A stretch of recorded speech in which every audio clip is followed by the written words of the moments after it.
Good morning, dear students. How are you all? I hope you all are fine and fit too.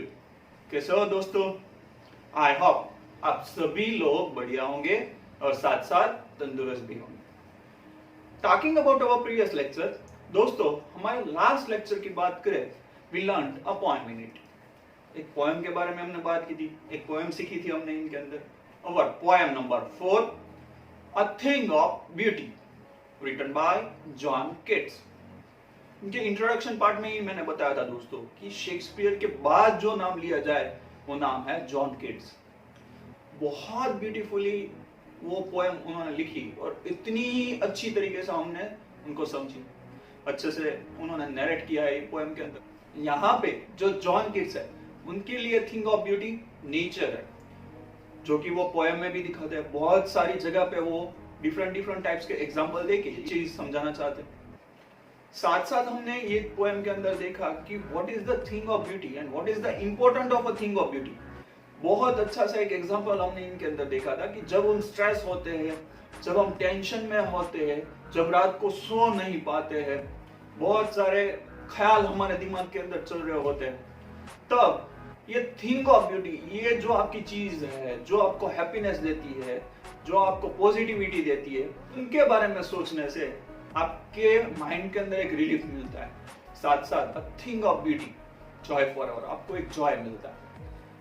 ऐसे बहुत सारे examples हमने इनके अंदर दिए और साथ साथ हमने ये भी सीखा कि जो लोग मर चुके हैं, ग्रैंड पीपल जिनके बारे में हम पढ़ते आ रहे हैं या फिर कहीं ना कहीं से हमने कोई ना कोई बात सुनी है, उनके बारे में भी हमने कुछ सीखा. और ये सीखा कि उनकी जो मौत है उनमें से हमें कुछ सीखने को मिलता है. और वो क्या है, यहाँ पे भी पोएट्स चीज को, कोई ग्रैंड पीपल मर रहा है, कोई बड़े इंसान का डेथ होता है तो उनको भी author a thing of beauty बोलते हैं. क्यों? क्योंकि उनके मरने के बाद उनकी जो स्टोरीज होती है, जो हम सुनते हैं या फिर पढ़ते हैं कहीं से, उनके अंदर से हमें कोई ना कोई चीज समझने को मिलती है. चाहे वो किसी के सामने लड़ना हो, विक्ट्री हो, जो हम पे जुल्म हो रहा है उनके सामने लड़ने की बात हो, या फिर और कोई अच्छा सा बोध पाठ हो. ये सारी चीजों को हमने हमारी पोएम के अंदर अ थिंग ऑफ ब्यूटी के अंदर देखा. Today we are moving forward. आज आगे चलते हैं दोस्तों. Today we are going to learn our chapter. आज हम एक चैप्टर देखने जा रहे हैं. Today we are going to learn our chapter number 7. Yes, named the interview. आज हम दोस्तों जो सीखने वाले हैं वो है हमारा चैप्टर नंबर 7, जिनका नाम है द इंटरव्यू. अच्छा दोस्तों, पहले तो ये बताता हूं कि ये चैप्टर 2 डिवीजन में डिवाइड हुआ है. 2 पार्ट के अंदर ये चैप्टर है. फर्स्ट जो पार्ट है उनके अंदर बहुत बड़े बड़े जो लोग हैं उनके इंटरव्यू के जो भी ओपिनियन है वो ओपिनियन के बारे में बात की है. और साथ साथ दूसरा जो पार्ट है उनके अंदर एक प्रोफेशनल इंटरव्यू दिया गया है, जिनके बारे में हम आगे सीखेंगे. पहले तो दोस्तों मैं आपको इंटरव्यू के बारे में कुछ बात करता हूं. आजकल आप लोग टीवी चैनल्स या फिर इंटरनेट, उन सब पे कोई ना कोई चीजें ऐसी देखते होंगे. अच्छा, let me clear one thing. Interview, report TV पे जो आप देखते हैं वो, न्यूज रिपोर्ट, ये सभी चीजों के बीच में डिफरेंस है बच्चों. अच्छा, आजकल आप टीवी पे डिबेट भी देखते होंगे. What do you think, is it a interview? क्या लगता है आपको, वो एक इंटरव्यू का पार्ट है? No, not at all. किसी भी तरीके से नहीं.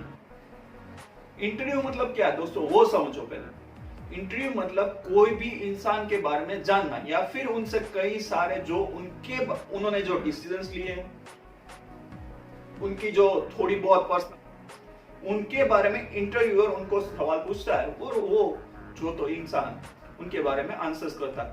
और वो पब्लिक हो भी सकता है. अगर इंटरव्यू देने वाला इंसान कोई चीजों का आंसर देना नहीं चाहता तो वो मना भी कर सकता है. यहां पे मैं बात करूंगा हमारे चैप्टर के बारे में. सिल्वेस्टर स्टैलोन ने ये चैप्टर लिखा है. और इन चैप्टर की बात करें दोस्तों तो इसका जो पार्ट 1 है, इनके अंदर जो बहुत सारे लोग हैं उनके इंटरव्यू के बारे में बात की गई. अच्छा, what do you think, interview देना एक अच्छी बात है? नाउअडेज फैमिलियर होंगे वर्ड के साथ. नाउअडेज आप जानते हो कि बहुत सारे जो स्टार्स है, स्टार किड्स है, या फिर कोई बड़े बड़े इंसान हो गए जिन्होंने कुछ काम किया हो अच्छा सा, वो सारे लोग इंटरव्यूज देने के लिए दौड़ के जाते हैं। पेड इंटरव्यूज एक वर्ड है, आप गूगल कर सकते हो इनको।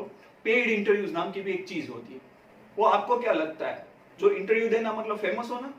फेमस लोगों के इंटरव्यू होता है?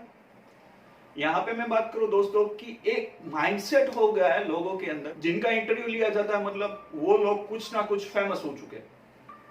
पर मैं इनकी सेकंड साइड की बात करूं, और second side of a coin, तो बहुत सारे क्रिटिक्स, पोएट्स, ऑथर्स और बड़े बड़े लोगों के लिए इंटरव्यू देना मुसीबत का काम है।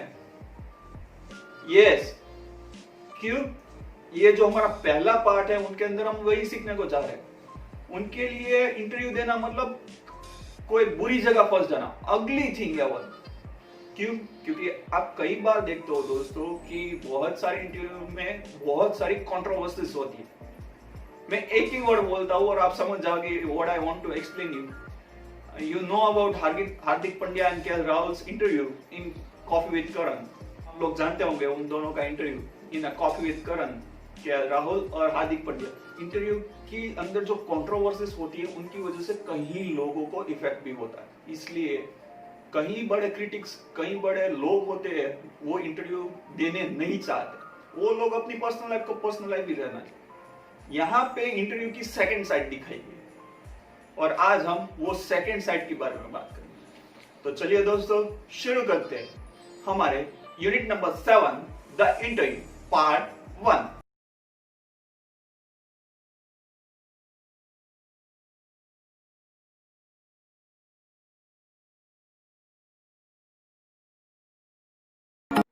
तो चलिए दोस्तों शुरू करते हैं unit number 7, the interview part 1।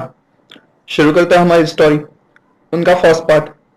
Having a history of over 130 years, different people have varied opinions about the uses, modes and advantages of interviews. ये इंटरव्यू की बात करें दोस्तों तो इनकी हिस्ट्री 130 इयर्स पहले की है, या फिर 130 साल पहले से ये इंटरव्यू लेना शुरू हुआ है। और डिफरेंट टाइप के लोगों के पास डिफरेंट ओपिनियन है ये इंटरव्यू के बारे में, जैसे कि उनके यूजेस क्या है, उनके मोड्स क्या है, या फिर इनके एडवांटेजेस या फिर डिसएडवांटेजेस में लोग मानते हैं। कई लोग एडवांटेजेस मानते हैं, जैसे हमने इंट्रोडक्शन पार्ट में बात की, और कई लोग इसको डिसएडवांटेज मानते हैं। इन चैप्टर के ये पार्ट के अंदर हम उनके जो डिसएडवांटेज मानने वाले लोग हैं उनके बारे में बात करने वाले हैं। Till now thousands of celebrities have been interviewed, और आज तक बात करें दोस्तों तो हजारों सेलिब्रिटीज ने ये इंटरव्यू दिया होगा। Every educated person is familiar with it, और कोई भी जो एजुकेटेड होगा, थोड़ा बहुत लिखा पढ़ा होगा, वो ये इंटरव्यू के बारे में या फिर इंटरव्यू के साथ फैमिलियर होगा। Some people claim that it is a source of truth, while others feel that practice it is an art. कई लोग ऐसा मानते हैं कि ये सोर्स ऑफ ट्रूथ है। सोर्स ऑफ ट्रूथ क्यों बोला जाता है? क्योंकि इंटरव्यूअर के द्वारा जो सवाल पूछा जाता है उनको आंसर करना ही पड़ता है, because you are on a public media. आप पब्लिक मीडिया में हो तो you have to answer that, इसलिए सोर्स ऑफ ट्रूथ भी बोला जाता है। जैसे कि मैं कोई पॉलिटिशियन के बारे में बात करूं, कोई पॉलिटिशियन है, कोई सेलिब्रिटी है, कोई एक्टर एक्ट्रेस है, उनको लाइव कैमरा पे, लाइव टीवी पे कई क्वेश्चन पूछा जाता है, कंट्रोवर्सी भी होती है, they have to answer what happened that time, और वो उनको सही बात बतानी पड़ती है, इसलिए उनको सोर्स ऑफ ट्रूथ भी बोला जाता है। जबकि कई लोग ऐसा मानते हैं कि इट इज एन आर्ट, एक आर्ट की चीज है। जितनी जितनी प्रैक्टिस बढ़ाओगे आप, उतने उतने अच्छी तरीके से आप सवाल भी पूछ सकते हो।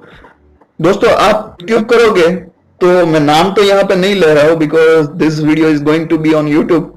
मैं यहाँ पे इंटरव्यूअर का नाम तो नहीं लूंगा, पर बहुत सारे फेमस टीवी चैनल्स के इंटरव्यूअर है जिनको फॉर्मर प्रेसिडेंट प्रणब मुखर्जी, फिर बहुत सारे सेलिब्रिटीज ने उनको लाइव टीवी पे स्कोल्ड कर दिया था, डांट दिया था, और उनके गलत सवालों को बोल दिया था कि that's your wrong question. Yes, so it is an art. सभी लोगों को ये चीज नहीं आती, इसलिए यहां बोला जाता है कि it is an art. Many celebrities despise the interview because it is an encroachment on their privacy. Encroachment मतलब violation. बहुत सारे ऐसे सेलिब्रिटीज हैं, बहुत सारे ऐसे लोग हैं जो कि मानते हैं कि इंटरव्यू देना एक वायलेशन की तरह है और उनकी प्राइवेसी पे अटैक करता है। उनकी प्राइवेसी, कुछ चीजें प्राइवेट रहनी चाहिए, इसलिए कई लोग ऐसा बोलते हैं कि ये प्राइवेसी पे अटैक है या फिर वायलेशन है उनकी प्राइवेसी पे। It depreciates their personality in a similar manner as depicted in some primitive cultures where people believe that if someone takes a photograph portrait of somebody, then one is stealing that person's soul. It depreciates their personality in a similar manner. और यहाँ पे दोस्तों एक story है, बहुत पहले बोला जाता था और यहाँ पे वो स्टोरी के साथ इनको जोड़ा जाता है। क्या बोल स्टोरी क्या थी वो मैं बताता हूँ कि जब पहले फोटोग्राफ्स नहीं लिए जाते थे या फिर कई लोग स्केच करते थे, पोर्ट्रेट जिनको बोलते हैं, फ्रेम बनाना। पोर्ट्रेट मतलब वो फोटोग्राफ, फ्रेम बनाना, पोर्ट्रेट, कई सेलिब्रिटीज के पोर्ट्रेट बनाते थे। वैसे ही अगर कोई आपका पोर्ट्रेट बनाता है, पहले ऐसा बोला जाता है कोई आपका पोर्ट्रेट बनाए, कोई आपकी तस्वीर ले लाए तो वो आपका सोल, आपके अंदर का जो आत्मा है उनको छीन लेगा। यहाँ पे भी लोग ऐसा भी मानते हैं, ये स्टोरी को वो लोग इंटरव्यू के साथ जोड़ते हैं। कई लोग ऐसा मानते हैं कि आप पर्सनालिटी, आपकी जो पर्सनालिटी है वो कोई चोर लेगा या फिर they have still that personality, और सिमिलरली ऐसा ही सोचते रहते हैं। अब बात करते हैं कुछ फेमस लोगों की। V S Naipaul is one of the opinion that interviews injure people as they lose a part of themselves. ये जो फोटोग्राफ है वीएस नाइपॉल की ही है। वीएस नाइपॉल तो ऐसा मानते हैं दोस्तों कि इंटरव्यू इंजर कर देता है लोगों को, जैसे कि interview is a part of a body, मेरे बॉडी का जो पार्ट है मुझे कहीं पे लगेगा तो इंजरी फील होगी। वैसे ही इंटरव्यू देने के दौरान या फिर इंटरव्यू देने के बाद मुझे मेरे पार्ट में कोई इंजरी हुई हो ऐसा लगता है, या फिर मैंने कोई मेरा पार्ट, बॉडी का पार्ट गवा दिया हो वैसा फील होता है, ऐसा वीएस नाइपॉल बोलते हैं। Lewis Carroll, the creator of Alice in a Wonderland. दोस्तों अलाइस इन अ वंडरलैंड आप सभी लोग जानते ही होंगे इनके बारे में। Lewis Carroll, the creator of Alice in a Wonderland, was said to have just horror of the interviewer because he thought he would be treated as a celebrity. और लेविस कैरोल है वो तो ये मानते थे, उनको तो ये एक वर्ड में ऐसा बोलते थे, हॉरर ऑफ द इंटरव्यूअर। उनको इंटरव्यूअर का डर रहता था, हॉरर, डर रहता था। क्यों? क्योंकि बाद में जब ये इंटरव्यू पोस्ट होगा या फिर कहीं लिखा जाएगा टीवी पे या मीडिया पे दिखाया जाएगा, तब उनको सेलिब्रिटी जैसा फील करवाएंगे लोग।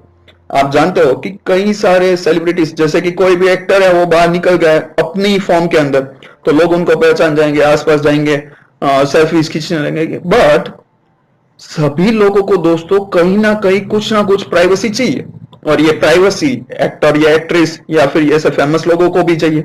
अच्छा मैं आपको बोलूं कि मुकेश अंबानी हो, शाहरुख खान हो, सलमान खान हो, कोई एक्ट्रेस हो, वो सभी लोग क्या हमारे जैसे विंडो शॉपिंग कर सकते हैं?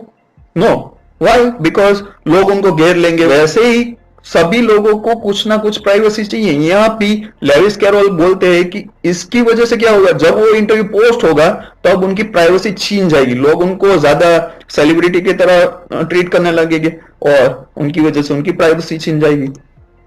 His refusal for interviews helped him to keep his fans, acquaintances and interviewers at bay. Acquaintances मतलब familiarity। और ये जो रिफ्यूजल, ये जो मना करते हैं, उनकी वजह से क्या हुआ कि जो इंटरव्यूअर होते हैं, उनके जो फैंस होते हैं, इक्विटेंसेस, फैमिलियरिटीज होती है, और ये सभी लोगों को वो बे मतलब दूर रखते हैं, अपने से दूर रखना। This gave him great satisfaction and amusement. Amusement मतलब डिलाइट, और यही चीज उनको बहुत डिलाइट और सेटिस्फैक्शन, खुशी देती है और सेटिस्फैक्शन देती है। Later, he would narrate such experiences with a aplomb. Aplomb मतलब calmness. और बाद में ये सभी चीजें वो नरेट करते हैं calmness के साथ। Rudyard Kipling vehemently condemned interviews। और एक नाम है रुडयार्ड किपलिंग, ये फोटोग्राफ मैंने रुडयार्ड किपलिंग की रखी है यहाँ पे। वो तो इंटरव्यू को vehemently condemned, बहुत बुरी तरीके से मना करते हैं। क्यों? His wife Caroline writes in her diary that her husband refused giving interviews because He considered them immoral, a crime, and assault which is worth of punishment. उनकी वाइफ है कैरोलिन, उनकी वाइफ का नाम है कैरोलिन, जो कि अपनी diary के अंदर क्या लिखती है कि उनके हस्बैंड इंटरव्यू देने के लिए मना करते हैं, बिकॉज क्योंकि उनके हस्बैंड ये मानते हैं कि इंटरव्यू देना या फिर इंटरव्यू लेना इमोरल है, एक टाइप का एक क्राइम है। आप किसी को कोई भी सवाल पूछ सकते हो, ऐसा नहीं हो सकता। जैसे कि प्राइवेसी बेसिस के भी सवाल पूछे जाते हैं, पर्सनल सवाल भी पूछे जाते हैं, तो उनकी प्राइवेसी के अंदर थोड़ी बहुत छेड़छाड़ हो सकती है। साथ साथ असोल्ट मतलब फाइटेड, कोई दो लोगों को झगड़ा करवाने की चीज है ये इंटरव्यू। जैसे कि कोई इंटरव्यूअर कोई कंट्रोवर्शियल क्वेश्चन पूछ लेगा जो कि आगे जाके दो लोगों के बीच झगड़ा करवा देगा, तो assault which is worth of punishment. और साथ साथ ये बोलते हैं कि ये इंटरव्यू तो पनिशमेंट देने के लायक है, इंटरव्यूअर को पनिशमेंट देनी चाहिए। According to him interviews were something vile and cowardly. Vile मतलब वर्थलेस एंड कावर्डली मतलब फियरफुल। उनके मुताबिक तो इंटरव्यू एक वर्थलेस चीज है जिनका कोई मूल्य नहीं है, कोई भी वैल्यू नहीं है उनकी, और कावर्डली फियरफुल चीज है। Although Kipling criticised the interview, he had himself interviewed mark Twain only a few years before this tirade against interview. Although फिर भी किपलिंग ये सब चीजें भले ही क्रिटिसाइज कर रहे हो, भले ही वो इंटरव्यू को मना करते हो, भले ही वो इंटरव्यू को वर्थलेस या फिर फियरफुल चीजें बोलते हो, पर उन्होंने he had himself interviewed mark Twain, उन्होंने खुद ने मार्क ट्वेन का एक इंटरव्यू लिया था अ फ्यू इयर्स बिफोर। ये चीज, ये टिराइड, ये जो स्टेटमेंट है ये देने के थोड़े साल पहले ही उन्होंने मार्क ट्वेन का ही इंटरव्यू लिया था। H.G. वेल्स, दोस्तों ये बहुत फेमस राइटर है। H.G. Wells and eminent fiction writer, eminent मतलब हाई, एक H.G. वेल्स है जो कि बहुत ही साइंस फिक्शन के हाई लेवल के राइटर है। Frequently gave interview, but in an interview in 1894 referred to the interviewing ordeal. 40 years after this comment, he interviewed Joseph Stalin, a great Russian revolutionary. और वो बहुत सारी बार H.G. वेल्स है, वो बहुत सारी बार इंटरव्यू दे चुके हैं, पर एक बार 1894 में उन्होंने एक स्टेटमेंट दिया था और उन्होंने क्या बोला था, रिफर टू द इंटरव्यूइंग ऑर्डिल। ऑर्डिल मतलब वर्थलेस चीज या फिर नहीं देनी चाहिए या फिर जो हम देखते आ रहे हैं वैसे ही। और ये चीज उन्होंने बोली 40 years आफ्टर दिस, ये चीज बोलने के 40 years के बाद ही interviewed Joseph Stalin, a great Russian revolution. उन्होंने ये बोला कि इंटरव्यू बंद होने चाहिए या फिर वर्थलेस चीज है, पर 40 years के बाद उन्होंने ही जोसेफ स्टालिन जो कि एक रशियन रिवॉल्यूशनरी थे उनका ही इंटरव्यू लिया। Saul Bellow felt that interviewers created so much tension and pressure that he feels suffocated. और सॉल बेलो है दोस्तों, वो तो ये मानते हैं कि इंटरव्यूअर्स जो इंटरव्यू ले रहे हैं उनको बोलते हैं इंटरव्यूअर्स इतना टेंशन इतना प्रेशर क्रिएट करते हैं कि वो अपने आप को सफोकेट मानने लगते हैं। क्यों? क्योंकि देखो दोस्तों, इंटरव्यू देते वक्त आपको बहुत सारी चीजें सोच के आंसर देना पड़ता है, क्योंकि आप पब्लिक मीडिया में हो और वो चीज कहीं ना कहीं किसी ना किसी को अगर थोड़ा सा भी टच हो गई तो मानहानि का केस हो जाएगा आप पे। इसलिए ये सभी लोगों को अपनी वैल्यू भी देखनी होती है, साथ साथ सभी लोगों के बारे में सोच के आंसर देना पड़ता है।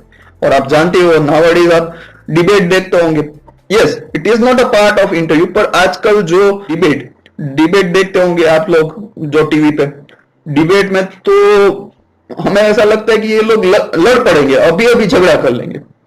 वैसे ही यहां पे सॉल बेलोन मानते हैं कि ये इंटरव्यू उनको सफोकेट कर देता।